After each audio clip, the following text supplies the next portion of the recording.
when you have a geriatric patient, you never have a single issue with that patient. By the time that, they're reaching their 70s, their 80s, you have a combination of medical things taking place. So it's not just the eyesight that's decreasing.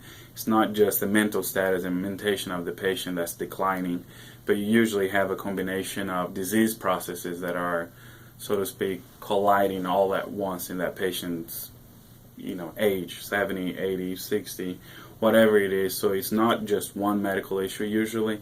In some of them, they have several medications that they're taking at the same time, and if you're not watching that carefully, those medications can have interactions and then even more so cause a decreased mental status for the patient, more confusion, and things of that nature.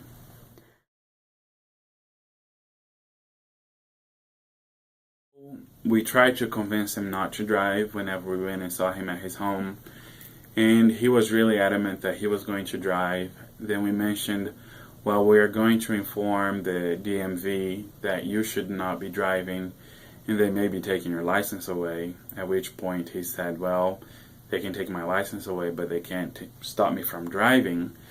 And so we saw his struggle of not wanting to give up that freedom.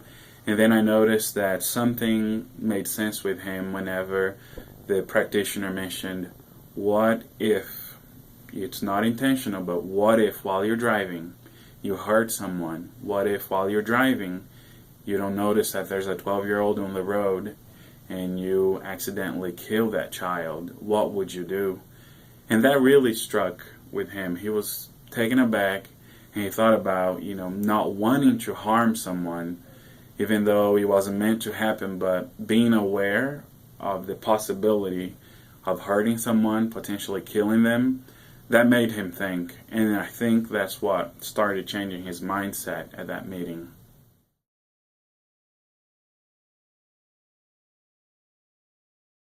You try to be in the patient's shoes. You try to look at the circumstances, the psychosocial environment for that patient. So what kind of support do they have? And usually you try to address that with the family beforehand to see what can be done to mitigate that patient's loss in transportation and what community programs may be available for that patient.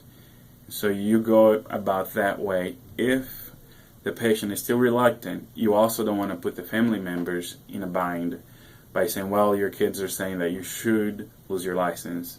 Instead, we were always taught, hey, try to negotiate with the patient and say if they can pass a driving test, they can keep their license. So we usually put the responsibility at the DMV office and say, let's negotiate. If you can pass a driving test, then you can keep your license. And we usually try to set up an appointment while a family member is available to take them to a driving test. And odds are they're not going to pass. And at that point, the DMV can revoke their license.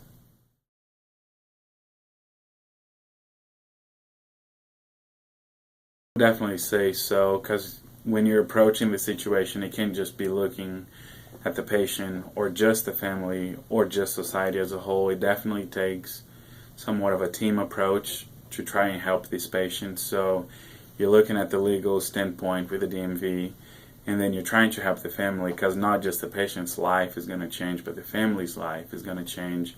I have a neighbor who is 98 years old, and we were having this conversation back about 5 years ago. He used to drive, and then he felt like he could no longer drive, and he almost got in an accident himself, and that's when he decided to give up his car.